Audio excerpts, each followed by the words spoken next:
What a dramatic fight. What's good? It's Woog. Alexander Usyk defeated Tyson Fury via split decision to become the undisputed heavyweight champion of the world. This one feels like an instant classic. It at least feels like one of those where you will always remember where you were, what the scene was like when you watched this fight. This was spectacular.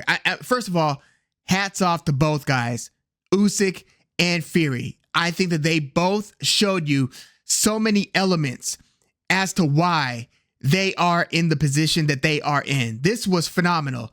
And for the record, I picked Tyson Fury to win a decision. I thought it was going to be a very close, tight decision. And I thought that the resulting scorecards were super fair. I think that this was the right decision. As it stood, it was one judge having Usyk winning 115 to 112, another judge having Fury winning 114 to 113, and then the third scorecard had Usyk winning 114 to 113. The way I would have scored it would have been either 114 to 113 or 115 to 112. Here's how I see it kind of in a nutshell. I thought that the first 3 rounds, you could have had it, or, well, you should have probably had it 2-1 Usyk. Whether you gave Usyk the first and the third or the first and the second, I feel like it would be difficult to find 2 of the first 3 rounds to give to Tyson Fury. I think that you would have to kind of stretch a little bit to give Fury 2 out of the first 3. I see that some people even had Usyk winning all 3 of the first rounds. I think like Boxing Wave might have had Usyk up 3-0 after 3 rounds. But I personally had it 1 and 3. Rounds 1 and 3 going to Usyk with 2 going to Fury. I thought that Usyk's boxing was, quite frankly, pretty breathtaking. I thought that this was phenomenal boxing at range. And although these were close rounds, I was thinking that if Usyk could keep this up and still have enough in reserves to go hard in the second half of the fight, he's got a real shot here. But I was still worried about how Fury was kind of saving that right hand. I mean, he wasn't throwing it too much in the first couple of rounds. And I was thinking, I know that right hand is going to come out of the holster at some point. And then you saw what Fury was planning to do. He would start launching counter right hands to the body, well placed. You saw that the body shots were doing a lot of damage to Usyk. And by the way, I want to dispel the notion. A lot of people thought that Usyk is weak to the body. Look, Usyk took tons of shots to the body in this fight. He didn't wilt. He didn't break. He fought on, right? He fought through a lot of nice, clean, well-timed shots to all around the body in the side area. So let's get that part straight. But you saw what Fury started to do. He started to place the counter right hand to the body, and he was also looking for that right hand uppercut, which he landed a few key times in rounds 4 through 7. So again, I thought that Usyk probably should have won 2 out of the first 3, but then I had Fury pretty much sweeping rounds 4 through probably 8. Definitely 4 through 7. Usyk finished strong, nailing Tyson Fury a couple of times towards the end of the 8th, but I thought that Fury still did enough to win the 8th. So I gave Fury rounds 4, 5, 6, 7, and probably 8. And this is another thing that was brilliant about this fight. Like, how many ebbs and flows were there, right? Usyk started off pretty strong. Fury took control. As far as I saw it, took control in the middle of the fight to where there were points where I was thinking, damn, is he about to stop Usyk? You started seeing Fury again, just punishing the body. You started seeing Usyk's body language changing. You saw Usyk look like he might have been rocked a couple of times where his legs looked like they kind of buckled a bit, and then he started to kind of retreat and go back a little bit and started to eat even more shots where he wasn't moving his head as skillfully, and Fury was able to start putting combinations together. I thought that these middle rounds were very scary for Usyk. And by the way, Fury's like his taunting, showboating, doing the kind of Ali thing in the corner and gesturing to the crowd. There was a lot of taunting and showboating, and Usyk returned the favor in some of these key moments as well. So the high drama through and through. But Usyk started looking like he was weakening in the middle rounds. Again, 4 through 8. But, I was watching this fight with some family, and towards the end of the 7th round, I think it was at the end of the 7th round, he said, look at the adaptation, the adjustment that Usyk is making to try to mitigate those shots to the body. Not only is he starting to move with them a little bit, which I was replying, well, yeah, but then when you start doing that, Olay thing with the body, trying to duck those, your chin is a little bit more exposed. So Fury, you saw him setting up big shots up top by investing to the body. By the way, both of these guys invested heavily to the body throughout the fight. Both did very meaningful work to the body. Usyk, round over round over round, was always depositing stuff to the body. Fury was splashing to the body several times throughout the fight as well. But my dad made mention that Usyk made an adjustment in the 7th round where he would either parry or move with the body shot and then counter up top with something, just making sure that he made Tyson Fury pay whenever Tyson Fury started to let his hands go with a couple of combinations or a punch to the body. Usyk would reply, usually as a quick counter. As soon as Fury throws the body shot, Usyk's coming over the top with something in return. So after he said that, I started to, make note. Then we get the 8th round where I think the public is split on who won the 8th round. I thought Fury was really good in the first half of the 8th round. Usyk was still doing some good work, but Fury, I thought, controlled most of the 8th round. But then there was a moment where it looked like Fury and Usyk were in a clinch. And then Fury looked like he blew his nose on Usyk, or something happened where it looked like all of a sudden when they broke the clinch, Usyk had a whole bunch of blood around his chest area. And I was wondering, is all that blood coming from that little cut that developed in the early rounds over Usyk's eye? Is that what all that blood is? Or is Tyson Fury bleeding now? And then you saw towards the end of the 8th round, again, which I would still edge towards Fury, you saw Fury as he walked back to the corner that he had some blood on the face. So it looked like his nose started to bloody up. So something happened in the second half of the 8th round that I thought changed Fury. By the way, when Usyk was landing in the first few rounds, you saw Fury blinking a lot. And this fight in the early rounds was, as I predicted it would be, a feint fest. Fury's feints were very skillful.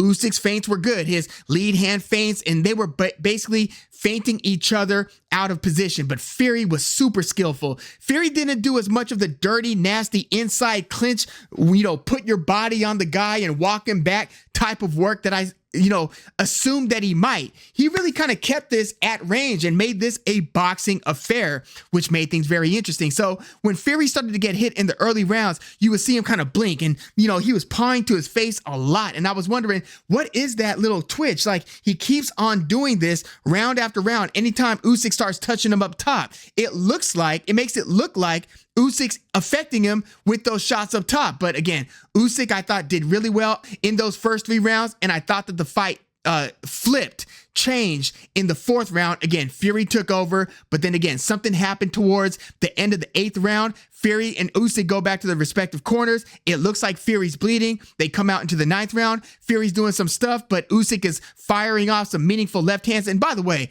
how beautiful is Usyk's left hand when he shoots it up top, like the accuracy of it. But Usyk also has the ability where he will throw the left hand, a looping left hand up top, to Fury, and then he'll come around with a right hook to kind of punctuate the combination. He'll also do the same with the other way. He'll throw a couple of punches, finish it with the right hand, and then throw a wide left hook to punctuate the combination. And often those hooks that punctuate the combination land cleanly on Fury, and he looks like he's affected. Like, you see it in slow motion. You see him kind of nod and, gesture to Usyk that, yeah, you know what I mean? Like, bring it on. But I'm like, no, I think it was actually doing something. So in the 9th round, probably the most shocking round. No, undoubtedly the most shocking round of the fight. Usyk opens up, catches Fury cleanly with a couple of punches and a couple of 1-2s, and then you see Fury kind of go back into the ropes. Usyk opens up, and then Fury is clearly wobbled, hurt badly, starts eating more shots, starts stumbling back into the ropes, and then gets caught with a couple more clean ones, stumbles into the other ropes, gets caught with a couple more clean ones, is like stumbling, looks like he's almost out on his feet, is on his way to falling, gets caught by the ropes, goes to the other ropes, stumbles there, gets caught by those ropes. This whole time, he's taking a few more shots here, few more shots there, and Usyk senses, obviously, like, this is a harrowing moment because Tyson Fury, we've never seen him in these types of dire straits. We've seen him knocked down several times, but to see Fury eating shots, nearly out on his feet, unable to defend himself, stumbling, wobbling all over the place, right? He's in bad shape. He finally gets caught by the ropes again. The ref, I thought for a second he was going to wave it off. I'm like, no, don't stop the fight. But this was officiated perfectly. Mark Nelson, props. You know what I mean? Straight up. The fact that he initiated a 10 count, signaling that the ropes were holding Tyson Fury up, so it was like a standing 8. He starts counting. I'm like, yes, he's giving Fury a chance to continue, to recover, to beat the count. Because that's what it was. It wasn't a knockout. It was a knockdown. Fury just has so much heart and is staying on his feet. I don't know how the 260 plus pounds is still on his feet as he's clearly getting rocked and wobbled, bouncing from rope to rope, stays on his feet. He makes it out of the round. And by this point, I'm almost getting emotional because of how much of a seesaw battle at this point this fight is. Like, again, with the momentum changing in rounds 4 through 7, I thought it was looking really bad for Usyk. I really thought that he might have been on the edge of getting stopped because I'm thinking this is only going to get worse for the 37-year-old who's now really looking like the smaller guy, looking like his punches aren't even that much more effective anymore. And Fury is starting to walk him down, starting to beat him up, doubling down to the body, then catching him up top. Fury was more or less having his way in rounds 4 through 7 and even with round 8. Because round 8, again, I still edge it to Fury, even though Fury took a lot of damage late in that round. So I'm thinking, damn, is Usyk like back in it? And then we see the 9th round and I'm like, this is unbelievable. The guy's heart, the guy's fighting spirit. You couple that with his obvious extraordinary skill. Oh my God, we're talking about an all-timer, but we're going to get back to that. But Fury, after getting dropped officially in the 9th round, I thought that Fury lost the 10th round, because that was largely a recovery round. And then the 11th round was a lot closer. I feel like there's a split on how people adjudicated the 11th round. I personally thought that Usyk edged it, but some might have had it for Fury. Going into the final round, I had it a draw where the winner of the 12th round should determine the winner of the fight, which means that I had it 5 rounds to 5 after 10 rounds with a point going to Usyk, an extra point deduction from Fury because of the knockdown. So I had Usyk up by 1 point after the 10th round. I had it dead even. So I think that I might have edged it towards Fury in the 11th round. But to me, that was like a really big swing round where I could have had it Usyk up by 2 points going into the 12th and final round, or a draw going into the 12th and final round. So that's why my scorecard would have either been 114-113 Usyk or 115-112 Usyk, because I thought that Usyk did enough to win the 12th round. So this goes into the scorecards. It's high drama. Usyk is awarded the split decision win, and Fury showed a ton of class. They dapped it up. They hugged. Usyk was super emotional. He was emotional about his father. He was emotional about his countrymen in the Ukraine. This was just a very dramatic and one of those, stories and fights that you could make a movie about down the line. The career of Alexander Usyk, former undisputed cruiserweight champion, now undisputed heavyweight champion. You are now talking about an all-time great. Like, if he was to retire right now, well, like, he's in any discussion. He is in just about any discussion from a technical, because look, this was not a shot Tyson Fury in this fight. I thought that we got a lot of Fury's key attributes. He demonstrated them throughout his fight, and he demonstrated his own heart after the 9th round went disastrously for him. And then he made the 11th and 12th rounds competitive after kind of surviving the 10th, or, recovering in the 10th, fighting hard and competitively in the 11th and 12th. That shows you that both of these guys have grade A+ level hearts, fighting spirits, boxing IQs. There were adjustments on both sides here. And again, with the way that the middle rounds were going, again, I'm going to repeat this. I thought that it was all heading downhill for Usyk. I didn't think that he was going to catch a second win. I know that he usually puts his foot on the gas in the later rounds and really presses the issue where it's usually his opponent that's tiring and Usyk that starts kind of pulling away in the late rounds.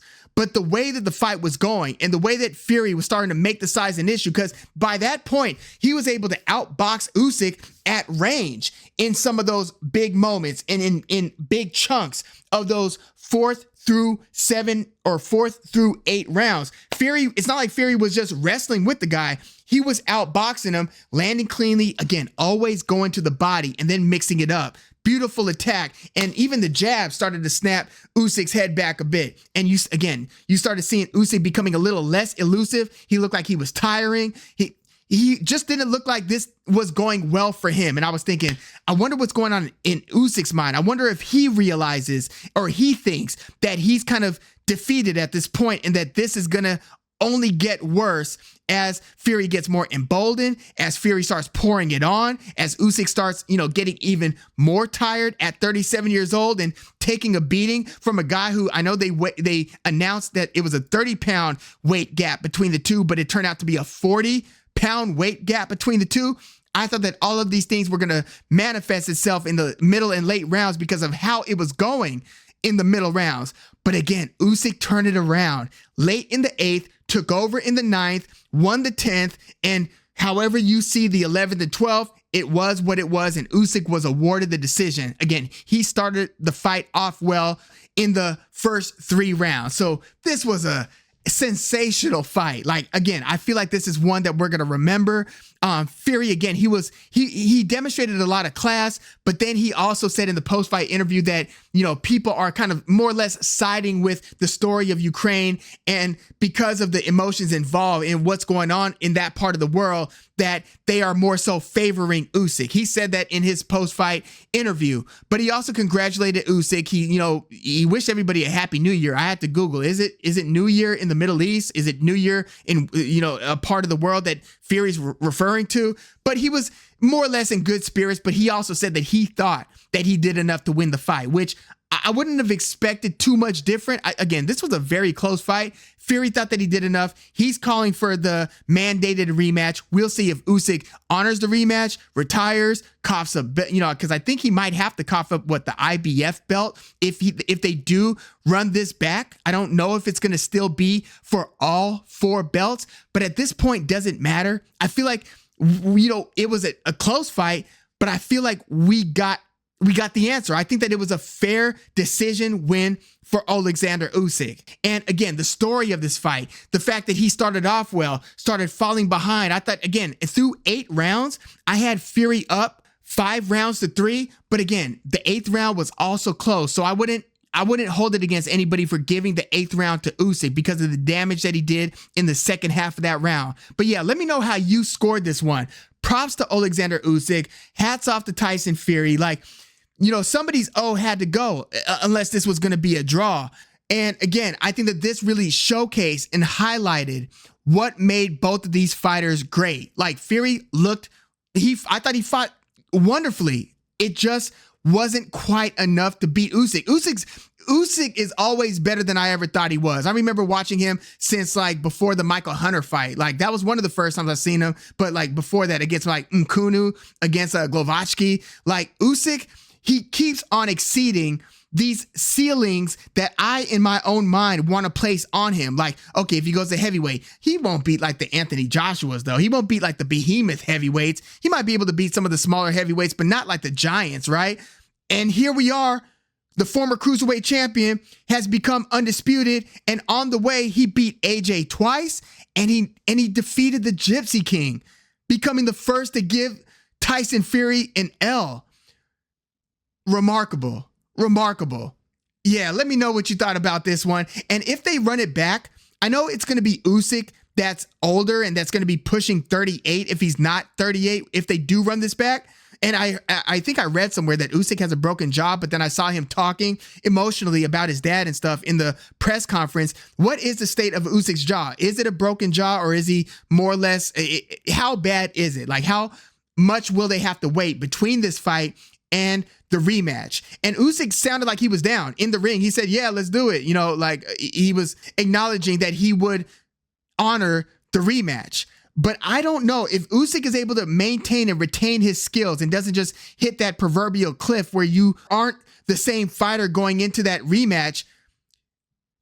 Short of Usyk showing that type of performance degradation, I don't know if Fury does any better. I feel like Usyk might be even more emboldened. I mean, Fury could always hit Usyk with something big. And I thought, based on how the fight was going, I thought that Fury was going to catch him with an uppercut that dropped him. I felt like he was going to drop Usyk straight up. It's amazing that Usyk never hit the canvas because he was getting caught by some of those big shots up top. And again, he was getting broken down to the body. But Usyk, again, was breaking Fury down to the body and using that body work to then go up top. So this was such it was a chess match, technically, but there was a lot of fighting. So this was a chess match that was also a straight up fight. You saw both guys having to really, really dig deep.